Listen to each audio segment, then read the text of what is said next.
11절 보십시다. 11절을 보면 이에 유다 자손과 이스라엘 자손이 함께 모여 한 두목을 세우고 그 땅에서부터 올라오리니 이스라엘의 날이 클 것이미로다. 자, 앞서 구원 심판의 장소에서 이제는 구원의 장소, 구원의 날로서 바뀌게 될 거다라는 거야. 그런데 이스라엘 자손과 유다 자손이 하나로 뭉쳐져서 분열되었던 두 나라가 완전히 하나가 되어져서 계속해서 갈등과 반목으로 서로의 에너지를 소진하고 있던 이 두 나라가 한 두목 안에서, 한 목자 안에서, 한 지도자 안에서 온전하게 연합을 이루어서 구원을 이루는 그 날이 이렇게 크고 놀라운 날이 될 거다라는 겁니다. 에스겔 37장 15절과 17절에서도 이미 멸망해버린 그 상황 속에서 에스겔이 예언하는 속에서 바로 이 말씀이 나옵니다. 여호와의 말씀이 또 내게 임하여 가라사대 인자에 너는 막대기 하나를 취하여 하나는 유다라 유다와 그 짝 이스라엘 자손이라 쓰고, 그러니까 막대기 두 개를 이렇게 취해가지고 붙여 여기다가는 유다라고 쓰고 하나는 이스라엘이라고 쓰고 딱 손으로 쥐고 있으면 그게 하나로 바뀌게 붙을 거라는 거예요. 연합하여 하나가 되리라. 네 손에서 하나가 될 거다. 표적으로서 보여주는 거예요. 그것처럼 좀 멸망해버린 북이스라엘 유다가 다 멸망해버린 그런 상황 속에서도 그들의 구원과 회복은 하나로 연합될 거다라는 겁니다.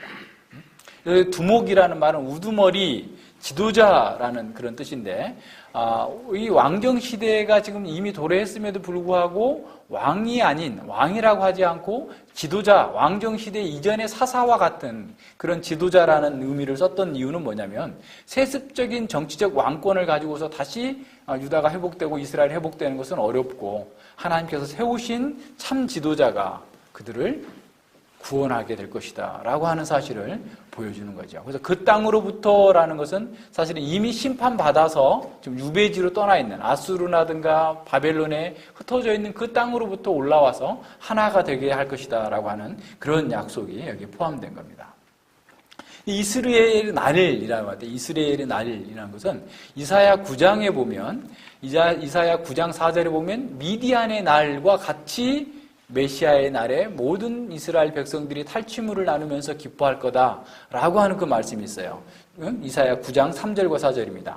주께서 이 나라를 창성케 하시며 그 즐거움을 더하게 하셨으므로 추수하는 즐거움과 탈취물을 나누는 때의 즐거움 같이 그들이 주 앞에서 즐거워하오니 이는 그들의 무겁게 맨 멍에와 그 어깨의 채찍과 압제자의 막대기를 꺾으시되 미디안의 날과 같이 하셨습니다. 자, 미디안 날이면 누구 생각나요? 기드온의 300용사가 미디안의 10만 대군을 다 물리쳐서 엄청난 그 승리를 거둔 것은 이스라엘 내내 그것이 하나 회자되는 하나의 하나님의 구원의 능력을 보여주고 있는 거예요. 자, 미디안의 날과 같이 이스라엘의 날에 한 목자가 나타나서 이렇게 큰 구원을 이루고 탈취물을 나르고 기쁨을 누리게 될 것을 보여주고 있는 거예요. 그러니까 이사야와 같은 맥락에서 말씀하고 있는 거죠.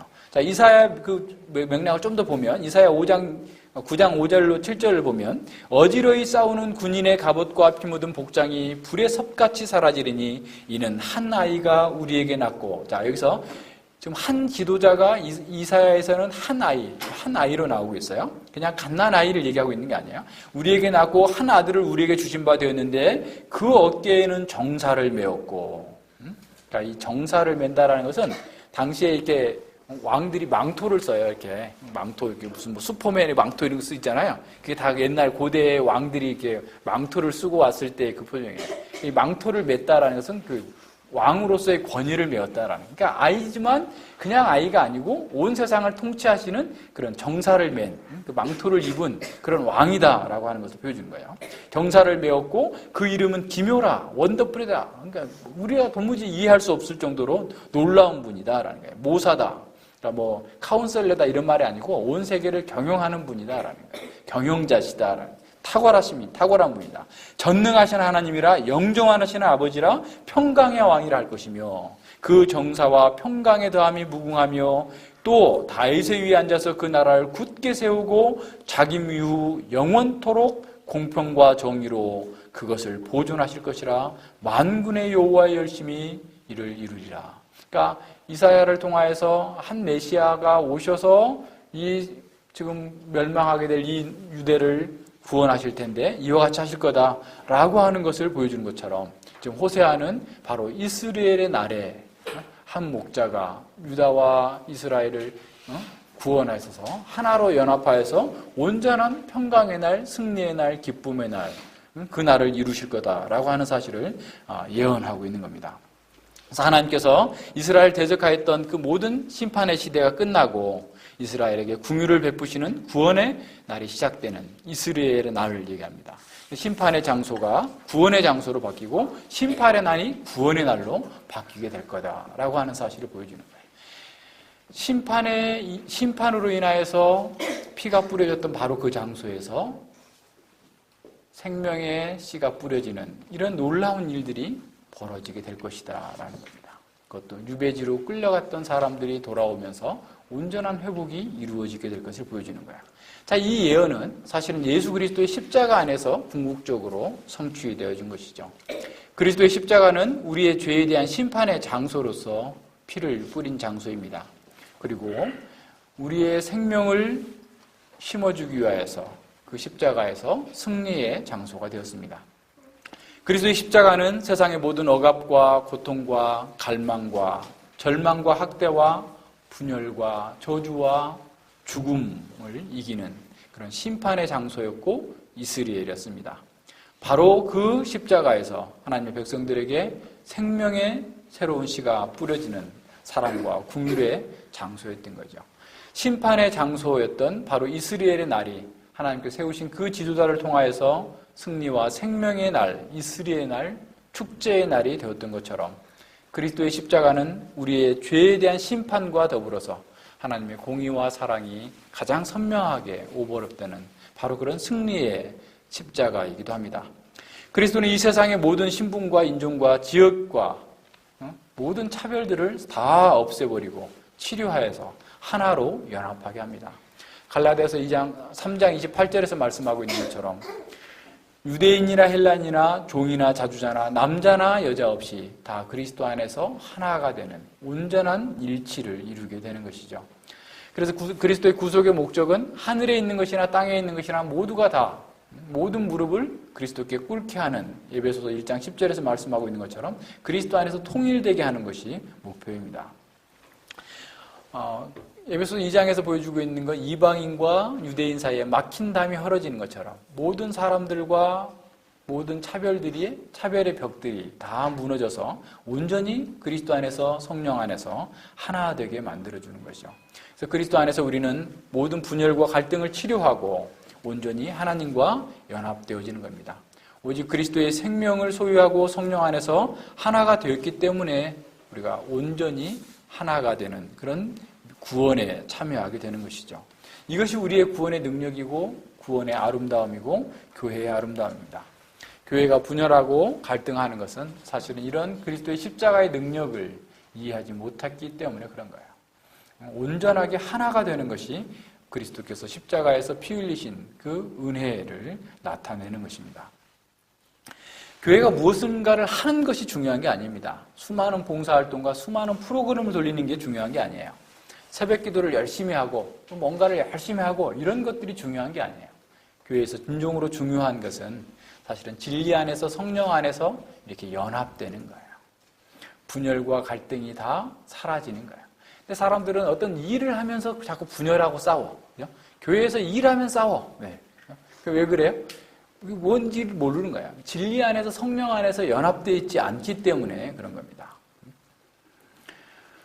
예수님께서 마지막 십자가를 앞두고 기도하실 때 이렇게 말씀하신 거예요. 요한복음 17장 11절에 보면 거룩하신 아버지여 내게 주신 아버지의 이름으로 저희를 보존하사 우리와 같이 저희도 하나가 되게 하옵소서. 하나가 되는 거예요. 그러니까 온전하게 하나를 이룰 수 있도록 기도하신 겁니다. 하나님의 사람들이 악에 빠지지 않고 보존되는 것도 진리로 거룩하여지고 그리스도의 몸 안에서 하나가 되는 거예요. 그러니까 인간적인 연합이 아니라 성령 안에서 진리로 하나가 되는 거예요. 그러니까 우리끼리 그냥 친해서 되는 게 아니에요, 연합은. 성령 안에서 한 말씀을 가지고 서로 영적인 연합이 이루어졌을 때 참된 연합이 가능하게 됩니다. 그러니까 진리가 없으면, 하나님의 말씀이 없으면 거기서 진정한 연합이 있을 수 없는 거죠. 형식적인 교제 모임이죠. 개 모임처럼 돼버리는 거예요. 그러니까 진정한 연합은 진리 안에서, 성령 안에서 이루어지는 연합이죠. 그래서 서로에게 사랑과 긍휼과 자비와 인애를 베푸는 그런 가운데에서 하나된 연합을 할 수 있는 겁니다. 어떤 분들이 이렇게 얘기하면 그것은 너무 이상적인 거 아닙니까? 실제적인 걸 좀 얘기해 주세요. 뭐 실제적인 어떤 대책을 내놔야죠. 그러니까 이혼을 어떻게 하면 막을 수 있다든가 뭐 등등의 이런 내용들을 좀 가르쳐 줘야 되지 않겠습니까? 라고 얘기하지만 아무리 급하다고 그래서 집에 기초공사를 안 하고 집을 지으면 그 집이 얼마나 가겠어요? 곧 무너지는 거예요. 아무리 급해도 우리는 성경에서 가르치고 있는 진리의 뼈대를 핵심을 제대로 갖고 있지 않으면 실제로 어떤 적용을 해가지고서 얼마 못 갑니다. 열심히 해봐야 일주일 가요. 좀 길어봐야 한 달 가요. 그거는 영화 봐도 그래. 그죠? 아주 감동적인 영화 보면 한 일주일은 가죠. 그런 영향이 안 가겠어요? 그죠? 교회가 자꾸 그런 식의 얘기하면 안 돼요. 우리는 철저하게 어렵더라도 힘들더라도 하나님 말씀을 쭉 꾸준히 공부해 나가니까 매일매일 성경을 공부해야 돼요. 매일 공부한다는 것은 어떤 거겠어요? 내 방식대로 살지 않고 주님의 방식대로 살겠습니다라고 하는 것을 자꾸 바꿔 나가는 거예요. 그래서 공부하는 사람에게는 어쨌든 희망이 있어요. 왜냐하면 공부를 통해서 하나님께서 성령님께서 그 빛을 비추어서 깨닫게 하시고 그의 마음을 변화시킬 수 있을 것이기 때문에 그래요. 네, 공부하지 않으면 기대할 수 없는 것이죠. 그래서 우리는 다른 교회처럼 뭐 MT를 하자, 뭐 수련회를 하자, 막 이런 것보다 말씀을 잘 공부하고 그 말씀 속에서 우리가 성장해 나갈 수 있도록 그래서 서로 하나가 되고 서로 긍휼히 여기고 서로 그리스도의 성품을 닮아서 서로를 아끼고 사랑하는 이런 마음들이 우리 가운데 있어야 됩니다. 그래야만 구원의 생명력이 우리 가운데서 극대화되고 하나가 온전하게 이룰 수 있는 거예요. 우리가 아무리 육신적으로 서로 친하게 지낸다 할지라도 우리의 신앙과 신학이 같지 않다면 결코 하나 될 수가 없어요. 왜 만납니까? 그죠? 목사들하고도 같이 만나는데 같은 신학과 같은 신앙에서 정말 서로 겸손하게 주님을 향해서 나아가지 않는다면 이렇게 만날 이유가 없는 거죠. 같이 갈 이유가 없는 거죠. 근데 자꾸 이제 인간적인 이런 그런 모임이 필요하지 않는 거예요. 그래서 우리는 무엇보다도 한 목자이신 예수님 안에서 예수님의 가르침 안에서 하나가 되어야 되는 이것이 하나님의 우리를 구원하신 목표예요. 세 번째 봅시다. 2장 1절에 보면 너희는 형제에게 안미라하고 너희 자매에게 루하마라 하라 명령이에요. 명령이요. 그러니까 그동안에는 노안미 내 백성이 아니었다. 너는 내 백성 아니야. 로루하마 너는 긍휼 입지 못한 자야. 라고 하면서 어떻게 보면 저주의 그 상황 속에서 이제는 바꿔서 너는 내 백성이야. 너는 긍휼을 입은 자다. 라고 서로 부르면서 서로 격려하면서 서로 하나님의 뜻을 이루어 나가라 라고 하는 명령입니다. 그러니까 하나님께서 유다와 이스라엘과 완전한 적대 관계를 해소하시고 완벽한 어떤 면에서 화해의 길로 나올 것을 보여주고 있는 거죠. 반목하며 싸우고 전쟁까지 했던 남북 유다가 남북 이스라엘과 남유다가 이제는 서로를 향하여서 대적하는 것이 아니라 서로로 긍휼을 여기고 서로 하나님의 백성임을 알고 존귀하게 여기는 그러한 상태로 바뀌게 될 것을 보여주는 거죠. 자, 이게 사실은 하나님의 회복을 경험한 사람들 속에서 나오는 특징이 바로 이거예요. 하나님의 긍휼로 다른 사람을 긍휼히 여길 수 있다라는 거예요. 형제 자매를 긍휼히 여기는 거예요.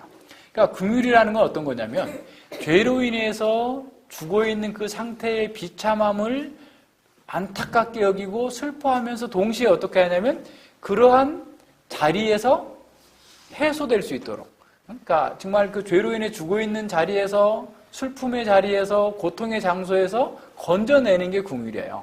그러니까 그런 면에서 진정한 긍휼을 베풀 수 있는 분은 오직 하나님이시죠. 우리를 죄에서 건져내셨고 더 이상 그렇게 긍휼하지 않을 불쌍하지 않는 자리를 우리를 가져다 놓을 수 있는 분이 하나님이신 거예요. 자, 그래서 우리가 그런 하나님의 긍휼하심을 입었다고 한다면 우리가 사단과 세상과 자신의 죄의 노예가 되어서 살 때 얼마나 우리가 비참하고 어리석고 바보처럼 살았었던지를 알았다고 한다면 여전히 지금도 세상에 있는 사람들에 대해서 긍휼히 여길 수 있고 또한 그렇게 구원을 받았지만 여전히 자신의 어리석음과 죄 때문에 잘못하고 있는 사람들을 향하여서도 우리는 긍휼히 여길 수 있는 그런 사람으로 나타나게 되는 겁니다. 그래서 우리가 긍휼을 입었다고 한다면 다른 사람들을 바라볼 때 우리도 긍휼히 여기는 사람이 되어야 돼요. 그래서 우리는 어떤 외모로 사람을 보는 것이 아니라 그 사람 속에 있는 생명을 보고 영적인 시각으로, 하나님의 시각으로 그 사람을 바라보는 겁니다. 하나님의 인애를, 하나님의 헷세들을 가지고서 과거에 자기와 같은 처지에 있는 죄 가운데 떨어져서 허우적거리고 있는 그 사람을 긍휼히 여기게 되는 겁니다. 이것이 그리스도인들이 소유하고 있는 영적인 자질이에요. 이건 아무도 가질 수 없어요. 사람들은, 어떤 인본주의자들은 같이 눈물을 흘려줄 수도 있고 같이 어떤 면에서 아파할 수도 있고 또 우리보다 더 그들을 위해서 어떤 봉사를 할 수도 있어요. 그러나 진정한 긍휼은 그리스도 안에서 그리스도를 통하여서 그 자리에서 해방될 수 있도록 만들어주는 것이 진정한 긍휼인 것이죠. 그래서 하나님의 백성은 정말 다른 사람들 또 자기 자신마저도 외모로 바라보지 않습니다. 그래서 자기 자신마저도 하나님의 긍휼하신 그 시각으로 바라보고 그리스도의 마음으로 바라보는 것이죠. 그리스도를 믿는 사람은 그리스도적인 생명이 그리고 성품이 그들 속에서 그들의 삶과 그들의 마음 속에서 사실은 구체화되어서 나타나는 거예요. 인격화돼서 나타나는 겁니다. 그러니까 우리는 가면 갈수록 어떻게 돼야 되냐면 그리스도의 그런 성품을 가져야 돼요. 그러니까 긍휼과 자비와 온유함과 강함과 올고줌과 담대함과 불의와 타협하지 않는 이런 능력이 우리 속에 있어야 됩니다. 시간이 갈수록 그런 것들이 자꾸 드러나야 돼요.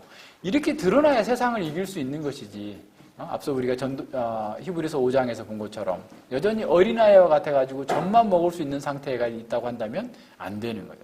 자꾸 자라가서. 그러니까 이제 교사를 해보니까 우리가 얼마나 말씀에 대해서 잘 이해하고 있는지 문제를 들어봐도 저 선생님이 그 말씀을 잘 이해했는지 못했는지 제가 대충 알겠더라고요. 그죠? 그렇다고 잘하셨어요. 다 잘하셨으니까 다른 처음 온 아이가 그 말씀을 너무 쉽게 잘 가르쳐 주신다 라고 이렇게 하면서 기뻐하잖아요. 우리가 다 그걸 이해했다는 거죠. 소화했다는 거죠. 좋은 거예요.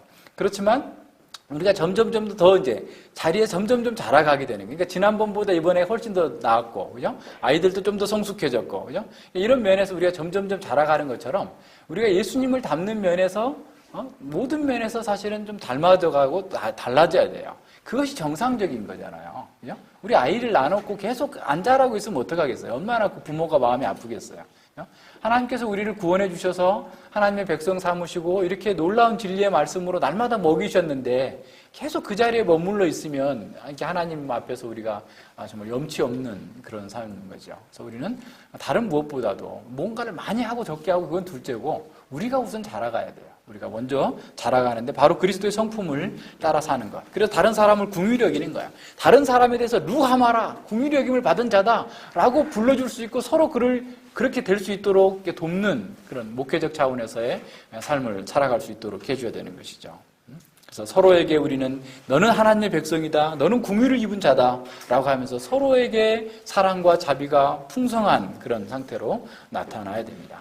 형제에게 어떤 실수가 있고 허물이 있다 할지라도 그걸 정죄하거나 비난하거나 막 짓밟아버리지 말고 오히려 잘 감싸주면서 그가 온전하게 세워질 수 있도록 옆에서 도와주는 것, 지혜롭게 하는 것이 필요하죠. 그래서 잠언 17장 9절에서는 허물을 덮어주는 자는 사랑을 구하는 자요 그것을 거듭 말하는 자는 친한 벗을 이간하는 자다라고 했어요. 그러니까 어떤 사람은 원통함을 풀지 못해. 말세에 나타나는 증거. 제가 옛날에 나한테 어떻게 말했는데 한번 갚아줘야지. 아주 기다리고 있다가 뭔 소리 나면 그냥 펑 치는 이런 식의 하는 것은 전혀 그리스도하고 다른 길을 가는 겁니다. 그러니까 우리는 이 실수한 거 잊어버리고 그것 때문에 그냥 꽁 하고 있고 그러지 말고 그냥 다 내놓고 서로를 긍휼히 여기라. 그러니까 지금 하나님의 말씀이에요. 네가 진짜 회복된 백성들을 어떻게 하라? 루하마라 부르라는 거예요. 명령의 명령. 암미라 부르라는 거예요. 내 백성이라고 부르라는 거예요. 그런 모든 이런 것들 다 버리라는 거예요. 우리는 그리스도 안에서 하나님의 가족이 되었습니다. 사실 하나님의 가족이 됐다라는 것은 하나님의 속한 성품을 공통적으로 우리가 소유했다라는 걸 의미해요. 하나님께 속한 그 성품을 우리는 공통적으로 소유한 사람이에요. 그래서 하나님의 가족은 한 성령의 인도하심을 받고 한 성령의 인도하심을 받아서 한 진리 안에서 한 마음을 가지고 하나의 소명과 하나의 목표를 가지고 살아가는 거죠. 그래서 하나님의 가족은 죄를 미워하고 하나님을 사랑하고 자신을 의지하지 않고 하나님께 소망을 두고 우리는 세상에 따로 나와 있고 위의 것을 바라보면서 나아가는 것. 그래서 우리는 한 세계관을 가지고서 주님을 따르고 주님께서 기뻐하시는 일을 하는 것, 하나님의 말씀을 붙잡고 나아가는 것, 이런 것들이 우리의 공통점이에요. 그렇기 때문에 이러한 속에서 우리가 더욱더 강화해지고 온전해질 수 있도록 도와주는 거죠. 그래서 하나님의 가족은 내적인 체험에서도 동일해요. 죄를 바라보는 것, 우리의 그 어리석음을 바라보는 것, 회개와 믿음과 온유와 겸손과 사랑과 소망이 다 동일합니다. 나라와 민족이 달라도 사실은 같아요. 이런 면에서 하나님의 백성이기 때문에 그래요. 지난번에도 어떤 성도님이 전화하셨어요.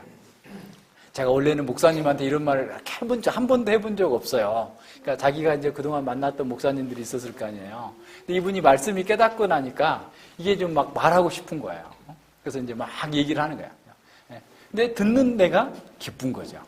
같이. 왜냐하면 그 사람 속에 하나님께서 역사하고 계시구나.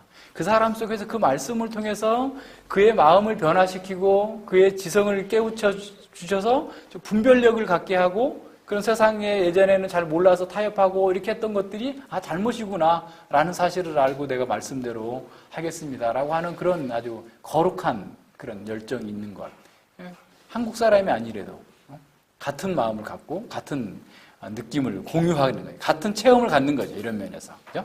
그래서 하나님의 가족들이 누리는 그런 기쁨과 슬픔, 사랑과 중호, 소망 이것들이 사실은 신기할 정도로 같아요. 그죠? 뭐 나라와 민족과 뭐 나이와 뭐 이런 걸 다 불문해 학력도 다 떠나서 사실은 하나님의 가족이기 때문에 그런 겁니다. 그래서 하나님의 역사는 장소나 시대나 환경 때문에 또는 사람 때문에 달라지지 않습니다. 참된 그리스도인은 모두가 한 가족이고 세상 어떤 기관이나 어떤 단체에서도 이룰 수 없는 그런 거룩한 닮음이 있어요. 그것이 진정한 하나님의 백성 공동체, 하나님의 가족인 것이죠. 그래서 우리는 이러한 그 가족들 속에 서로를 향하여서 긍휼한 성품을 나타내고 서로를 사랑하고 서로를 더 확실하게 이렇게 세워주기 위하여서 함께 노력하라라고 하는 명령을 받고 있어요. 안미라라고 부르고 루하마라라고 부르라고 하나님께서 우리에게 명령해주고 있습니다. 그래서 우리 한번 돌아봅시다. 우리와 우리 함께 있는 형제 자매를 정말 이렇게 긍휼히 여기고 있는가? 하나님의 가족으로서 동일한 성품을 가지고서 정말 긍휼한 마음으로 사랑하고 있는가? 그를 이렇게 부르고 있는가? 그리스도 안에서 우리 형제 자매의 안전을 지키는 것이 나의 의무라고 생각하고 있는가? 그래서 우리는 이런 요구를 잘 따라서 그 명령을 따라서 행할 때 우리 속에서 진정한 힘이 있는 거예요.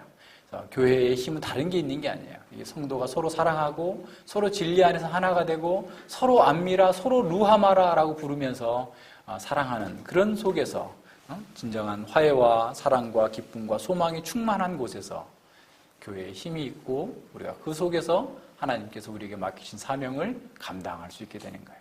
우리 모두가 그렇게 돼야 되는 거예요. 우리 자녀들도 그렇게 돼요. 그것을 위해서 우리가 서로를 섬기는 자로서 있는 겁니다.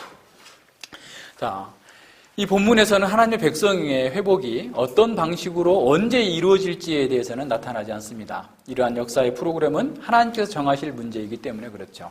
심판의 시대를 살아가는 사람들에게 중요한 것은 하나님께서 미래의 구원을 약속하셨다라는 사실입니다. 이스라엘은 구원의 빛을 바라보면서 심판의 어두운 골짜기를 지나가야 합니다. 구원의 약속이 확실한 것은 정말 그것이 확실하다라는 것을 믿을 수 있는 것은 즉 어렵지 않아요. 왜냐하면 하나님께서 말씀하신 대로 지금 심판이 이루어지고 있어요. 그러면 말씀하신 대로 회복이 이루어지실 것을 우리는 당연히 믿는 것이죠. 그러니까 그들이 당하고 있는 심판이 그들이 결국 회복될 것이라고 하는 그 소망을 더욱더 강하게 하고 확실하게 보장해 주는 겁니다. 선지자가 예언한 심판이 눈앞에 현실이 되었다고 한다면 미래에 있을 회복 또한 약속대로 반드시 성취될 것입니다. 미래는 영광스럽고 안전하게 될 것입니다. 하나님의 언약적 축복을 막을 수 있는 것은 아무것도 없습니다. 이스라엘과 유다는 하나님의 은혜의 섭리 가운데서 한 백성으로 통합될 것이고 하나님께서 한 목자, 한 지도자를 세워서 그들에게 영광의 나라를 상속하도록 하실 것입니다. 구원의 날이 다가오고 있습니다. 그날에는 하나님의 백성들이 바다의 모래처럼 많아질 겁니다. 그래서 요한계시록 7장에서 14만 4천 헤아릴 수 없는 수많은 사람들을 얘기하고 있는 거예요. 셀 수 없는 사람들. 그 날이 가까이 오고 있어요. 그들은 한 지도자 아래서 온전히 통합될 거예요. 지역적으로 통합되는 게 아니에요. 어떤 인위적으로 통합되는 게 아니에요. 한 말씀 가운데에서 한 성령 안에서 영적이고 유기적인 생명적인 통합을 이루게 될 것입니다. 그들은 모든 반목과 갈등을 치료하고 서로에게 긍휼히 여기는 화해를 이루게 될 것입니다. 이러한 약속들은 당시 호세아 시대의 전쟁으로 대다수의 사람들이 죽음으로 인해서 인구가 급속도로 감소한 상황에서 주어진 말씀입니다. 나라는 나뉘어졌고 분열되어 있습니다. 북이스라엘은 아수르의 포로로, 남유다는 바벨론의 포로로 잡혀가는 상황이 임박해 있었습니다. 그럼에도 불구하고 영적으로 무감각해져 버린 사람들은 여전히 죄 가운데에서 황무지 속에서 마치 생명을 찾겠다고 하는 그런 헛된 일을 매진하고 있었던 거죠. 그들은 아무것도 달라지지 않았고 점점 더 고갈되고 점점 더 강팍해진 상황입니다. 이들은 아직도 자신의 갈망을 채우기 위해서 우상에게로, 이방 나라에게로 달려가고 있는 그런 상황입니다. 그러나 하나님은 남은 자들의 소망하는 바로 그 구원을 완전히 이루실 것이다 라고 약속해 주시고 있는 겁니다. 이런 축복의 시대는 진노의 시대의 다음에 와야만 됩니다. 수적으로 증가하는 약속의 백성들이 죄로 인해서 심판으로 확 줄어버리고 난 다음에 남은 자들 속에서 또 증가하게 될 것입니다. 재통일의 약속은 사실은 나눔과 분열로서 완전한 심판이 이루어질 때까지 미뤄져야 됐습니다. 한 지도자의 통치로 인하여서 회복은 현재의 부패한 왕들이 다 쓰러져 나가서 멸망당하기 전까지는 이루어지지 않게 되었습니다. 부활은 죽음과 파멸 이후에 이루어지게 되어 있습니다. 먼저 죽음과 파멸을 참고 견뎌야 합니다. 따라서 호세아는 현재 시대와 가까운 미래의 정황과 전적으로 반대되는 내용을 예언하고 있었던 거죠. 그리스도는 먼저 죄인들을 향하여서 하나님의 저주를 짊어지시고 온 인류를 향한 심판을 당하셔야만 했습니다. 그리스도께서 그 완전한 속죄 희생제사를 드리기까지는 어느 누구도 하나님과 화해할 수 없었습니다. 그래서 데이비드 웰즈라고 하는 신학자는 이렇게 말했습니다. 인간은 죄에 의해서 하나님으로부터 소외되었고 하나님은 진노에 의해서 인간으로부터 소외가 되었다. 죄가 극복되고 진노가 돌이켜지고 그리하여서 하나님은 불쾌감 없이 인간을 바라보실 수 있고 인간은 두려움 없이 하나님을 바라볼 수 있게 된 것은 그리스도의 대속적 죽음 속에서이다. 죄는 속해졌고 하나님의 노가 풀리셨다. 인간의 악의 폭로인 십자가는 동시에 그 폭로된 인간의 악을 제압하는 하나님의 도구가 되었습니다. 그리스도께서 우리의 죄를 대신하여 죽으셨기 때문에 우리는 그분 안에서 생명의 길을 들어서게 된 겁니다. 우리 개인적으로도 마찬가지입니다. 우리가 하나님의 영광과 축복에 참여하기 위해서는 자기의 죄에 대한 철저한 발견이 있어야 됩니다. 자신에 대한 한없는 절망이 먼저 있어야 됩니다. 스스로는 구원할 수 없을 뿐만 아니라 자신의 최선의 것이라 할지라도 더러운 옷과 같다는 사실을 인정해야 됩니다. 자신과 세상이 그 자체로서는 황무지와 같다는 것을 인식하는 사람만이 그와 같은 헛된 노력을 포기할 수 있는 것이죠. 오직 하나님의 긍휼과 자비에만 구원의 소망이 있음을 아는 그 사람에게 십자가는 가장 놀라운 지혜와 능력이 되는 것입니다. 그런 사람에게만 하나님 아브라함의 행사를 기대할 수 있고 그런 사람에게만 아브라함의 축복이 상속되어집니다. 자기를 부인한 사람만이 한 지도자 그리스도를 따를 수 있습니다. 그런 사람만이 하나님의 가족으로서의 특권과 의무를 행할 수 있습니다. 심판의 필연성을 인정하는 그 사람에게 구원의 길이 보이는 것이죠. 그렇다면 이 모든 일을 역사 가운데서 어떻게 이루실 것인가? 이 역사의 모든 것을 결정하는 분은 누구인가?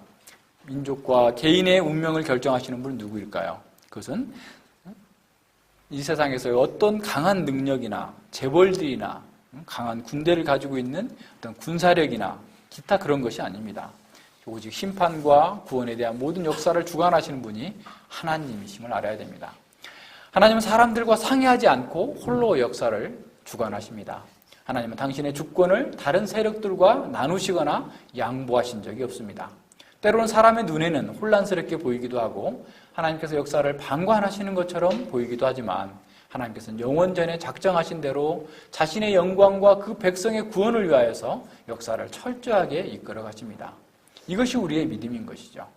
영광스러운 미래는 아직 우리에게 공개되지 않은 시간이지만 하나님의 약속은 바로 그 미래를 우리 앞에다 보여주는 것이죠.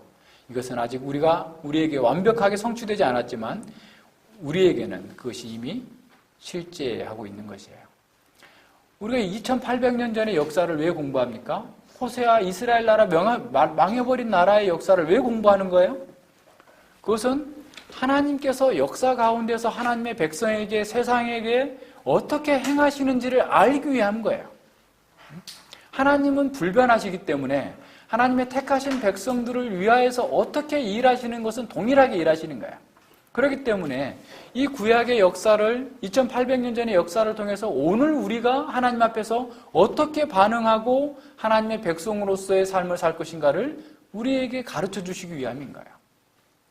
그런 면에서 역사에 대해서 분명하게 알아서 우리가 어떻게 구원을 받을 것인가, 구원받은 우리는 어떻게 살 것인가에 대해서 진정한 답을 찾는 것이죠. 우리는 새 언약의 시대에 살고 있습니다. 호세아는 이 모든 예언은 최종적인 성취가 그리스도의 사역을 통해서 이루어졌고 또한 이루어질 것입니다. 한 지도자인 그리스도의 사역이 바로 우리에게 구원의 신탁과 완전하게 다 연결되어 있어서 완성을 향해서 가고 있는 거죠. 우리는 이미 현재적으로 한 지도자 그리스도 안에서 이 축복을 경험하고 있습니다. 그리스도의 몸된 교회를 통해서 이 일이 이루어지고 있고 우리 안에서 실제가 되고 있습니다. 교회는 살아계신 하나님의 자녀들로 구성되어 있는 거예요.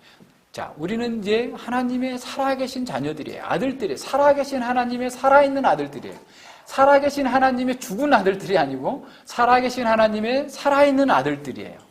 그렇다면 우리는 살아계신 하나님의 성품을 가지고 교회 가운데에서 이 세상 가운데 하나님의 복을 증거하는 존재로 이 땅에 있다라는 사실을 알아야 돼요. 그래서 인종과 신분과 시대와 장소를 초월하여서 우리는 믿음으로 아브라함의 자녀가 되었고 아브라함의 축복을 상속하였고 하나님의 가족이 된 것이요. 교회는 아브라함의 약속하신 축복을 물려받은 언약의 공동체입니다. 교회는 이 축복의 말씀을 높이 들고 아직도 황무지 속에서 방황하고 있는 사람들에게 빛을 비춰줘야 되는 거예요. 교회는 이 척박한 황무지 안에 세워진 하나님의 낙원입니다. 우리가 에덴 동산이에요. 우리가 기쁨의 동산이에요. 우리 안에는 어떤 분열과 어떤 갈등과 어떤 아픔과 고통이 있다 할지라도 기뻐하고 즐거워하고 서로를 긍휼히 여기면서 하나님의 성품을 나타내고 하나님의 진리를 나타내는 그런 거룩한 공동체로서의 낙원이에요. 그래서 우리가 서로를 사랑하고 긍휼히 여기면서 이 낙원에 생명과 안식이 있음을, 이 교회의 생명과 안식이 있음을 증거하도록 하기 위하여서 이 땅에 우리가 존재하고 있는 거예요. 자기의 육신적 이익, 내 교회 가면 무슨 돈을 좀 잘 벌 텐데, 진급할 텐데, 좋은 대학 갈 텐데, 이런 생각하는 것은 너무 유치한 거야. 그럼 그렇게 생각할 수도 있겠지만, 우리는 그런 정도에서 머물러 있는 사람들이 아니에요. 우리는 살아계신 하나님의 살아있는 아들들이에요. 이 황무지 속에서 기쁨의 동산 낙원으로서의 진정한 능력과 빛을 비추기 위해서 존재하고 있는 거예요. 이 낙원에, 이 교회에 하나님의 생명이, 하나님의 기쁨이, 안식이 있음을 증거하도록 우리가 세워져 있는 겁니다. 그리스도 안에만 생명과 만족이 있음을 우리가 누리는 이 축복된 삶을 통하여서 삶으로서, 우리의 행위로서, 우리의 존재로서 증거해내도록 하나님께서 우리를 부르신 거예요.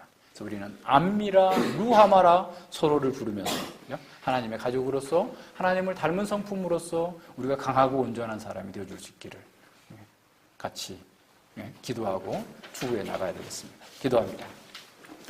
하나님 아버지 감사를 드립니다. 주께서 그 심판의 그 아픈 징계의 과정을 끝내시고 주권적으로 하나님의 남은 자들, 백성들을 부르셔서 이렇게 다시 암미라, 루하마라 부르시고 그 심판의 장소 이스라엘의 날이 이제 구원과 축복의 날로 바꾸어 주셔서 참으로 우리가 온전하게 하나님의 나라에 하나님의 가족에 들어올 수 있도록 은혜 주셨음을 감사를 드립니다. 우리가 이러한 축복을 얻기 위하여서 그리스도께서 먼저 우리를 위하여서 십자가에서 피 흘리셔야만 했고 그리스도께서 우리를 위하여서 십자가에서 승리하셨다는 사실을 알고 승리한 하나님의 군대의 백성답게 모든 면에서 우리가 하나님을 닮아갈 수 있도록 인도하여 주시고 그리스도를 닮아갈 수 있도록 인도해 주셔서 참으로 우리 안에 우리 속에서 진정으로 이 세상의 죽음의 세상, 죽음의 사단의 지배 아래서 어둠과 고통 속에서 분열과 갈등 속에서 절망하고 탄식하는 사람들 속에 바로 우리 안에 하나님의 생명이 있고 하나님의 구원이 있고 하나님의 안식이 있음을 삶으로서 우리의 고백으로서 증거해낼 수 있도록 저희들을 온전케 하여 주시고 함께 하여 주시옵소서.